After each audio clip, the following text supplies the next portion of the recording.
संकेत जो बताते हैं कि मनुष्य का अच्छा वक्त आने वाला है। हिंदू धर्म शास्त्रों में समय को बहुत ही शक्तिशाली बताया गया है। वो समय का पहिया ही है जो मनुष्य को खुशी, गम, लाभ, हानि और जीवन मृत्यु से परिचित करवाता है। समय का चक्र जब परिवर्तित होता है तो राजा को रंक और रंक को राजा बना देता है और ऐसा माना जाता है कि समय के कारण ही मनुष्यों के जीवन में कभी खुशी आती है तो कभी दुख भी उन्हें झेलना पड़ता है। लेकिन क्या आपने कभी ये सोचा है कि आपके जीवन में शुभ समय आने वाला है? इसका पहले से ही पता कैसे किया जा सकता है? इस वीडियो में हम आपको उन संकेतों के बारे में बता रहे हैं जिन्हें जानने के बाद आप भी अपने जीवन में होने वाला बदलाव का अंदाजा पहले से ही लगा सकेंगे,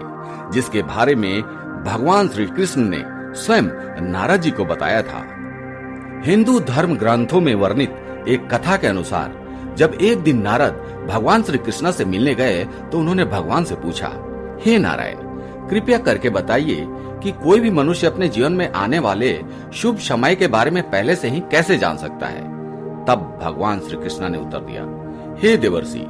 मैं स्वयं मनुष्य को समय परिवर्तित होने से पहले कुछ संकेत पशु, पक्षियों, छोटे बच्चों और अपने भक्तों द्वारा पहुंचाता हूं, जिन्हें ज्ञानी मनुष्य तो समझ लेते हैं लेकिन अज्ञानी उन्हें भाप नहीं पाते। सबसे पहला संकेत ये है कि जब किसी मनुष्य की आंखें ब्रह्मा मुहूर्त में अक्सर खुलने लगती हैं और उसे ईश्वर का स्मरण स्वतः ही होने लगता है, या फिर मनुष्य को ऐसा प्रतीत होने लगता है कि उन्हें कोई और किसी दिशा की ओर ले जा रहा है, तब ऐसे मनुष्य को ये समझ लेना चाहिए कि आने वाले समय में उनके भाग्य का द्वार खुलने वाला है और उन्हें कामयाबी की नई राह मिलने वाली है। ऐसे समय में स्वयं मनुष्यों की सहायता करता हूँ। दूसरे संकेत के बारे में बताते हुए नारद जी से कहते हैं, हे ब्रह्मपुत्र, जब कोई मनुष्य प्रसन्न रहने लगता है या फिर उसके चेहरे पर हर वक्त मुस्कान दिखाई दे, अर्थात वो मुस्कान से भरा हुआ रहता है, और ऐसा मनुष्य जब अपने क्रोध पर विजय प्राप्त कर लेता है तो उसे समझ लेना चाहिए कि उसके जीवन में अब खुशियों की बारिश होने वाली है। ऐसा मनुष्य जब किसी चीज के बारे में सोचता है तो उसे उम्मीद से भी ज्यादा मिलता है। मित्रों, आपने भी सुना होगा कि प्रसन्न चित्त मनुष्यों के मन में ईश्वर स्वयं वास करते हैं, और ऐसे में जब मनुष्य का मन प्रसन्न रहने लगे तो उसे समझ लेना चाहिए कि उसके जीवन में अच्छे समय का आगमन होने वाला है। तीसरे संकेत के बारे में बताते हैं कि जबकि मनुष्य के द्वार पर गौ अर्थात गाय बार बार खाने को आए, या फिर बंदर उसके घर की चीजों को अपने आप उठाकर ले जाने लगे, या फिर उसके घर के प्रांगण में बिल्ली ने बच्चों को जन्म दिया हो, या फिर पक्षी उसके घर में आकर अपना बसेरा बनाए और चहकने लगे, तब मनुष्य को समझ जाना चाहिए कि आने वाला समय उसको पहले से और ज्यादा शक्तिशाली बनाने वाला है और वे अपने जीवन में नई नई ऊंचाइयां छूने वाला है।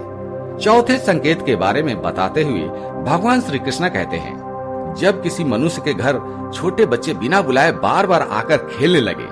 या फिर उन्हें देखकर बार बार मुस्कुराएं, तो ऐसे में उस मनुष्य को भी समझ जाना चाहिए कि उनका आने वाला समय खुशियों से भरा होने वाला है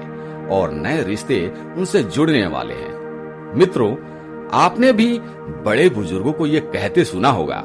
कि छोटे बच्चे ईश्वर का रूप होते हैं और वे हमेशा आपके लिए शुभ ही होते हैं। छठे संकेत के बारे में भगवान श्री कृष्ण बताते हैं कि जब मनुष्य के खर्चे में कमी आने लगे और धन प्राप्त करने के लिए नए नए स्रोत अपने आप दिखाई देने लगे, ऐसे में उस मनुष्य को ये जान लेना चाहिए कि उसका बुरा वक्त जाने वाला है और उसके बाद से उसके घर में स्वयं लक्ष्मी वास करने वाली है।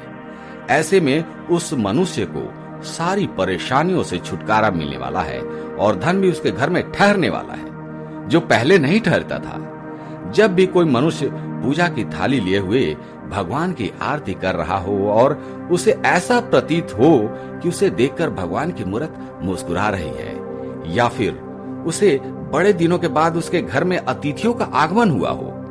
तो उसे समझ जाना चाहिए कि उसका अच्छा समय शुरू होने वाला है। इसके अलावा जब किसी महिला का बायां अंग और पुरुष का दाहिना अंग फड़कने लगे, तब भी उसे जान लेना चाहिए कि उसका शुभ समय आने वाला है। 7वें संकेत के बारे में भगवान श्री कृष्ण बताते हैं कि जब कोई मनुष्य सुबह सुबह किसी शुभ कार्य को करने के लिए घर से निकलता है और रास्ते में उसे गौ अर्थात गाय माता के दर्शन हो जाए या फिर किसी साधु संत द्वारा उसे आशीर्वाद मिल जाए, तो ऐसे में उस मनुष्य को समझ जाना चाहिए कि वह जिस काम को करने के लिए घर से बाहर निकला है उसका वह काम अवश्य ही पूरा होगा और उस काम को सफल होने से कोई नहीं रोक सकता। अंत में भगवान श्री कृष्ण बताते हैं, नारद, इन सब के अलावा जब किसी मनुष्य को संध्या के समय जल से भरा पात्र या फिर दूध से भरा पात्र किसी के द्वारा उसे प्राप्त हो या फिर कोई उसे मिठाई दे, तब भी उसे समझ जाना चाहिए कि अब उसके भाग्य खुलने वाले हैं। तो मित्रों, ये वो 7 संकेत थे जिन्हें जानकर या फिर महसूस करके आप अपने आने वाले शुभ समय को भली भांति पहचान सकते हैं। क्या आप बता सकते हैं कि भाग्य का देवता कौन है? इसका जवाब आप कमेंट करके जरूर बताइएगा। धन्यवाद।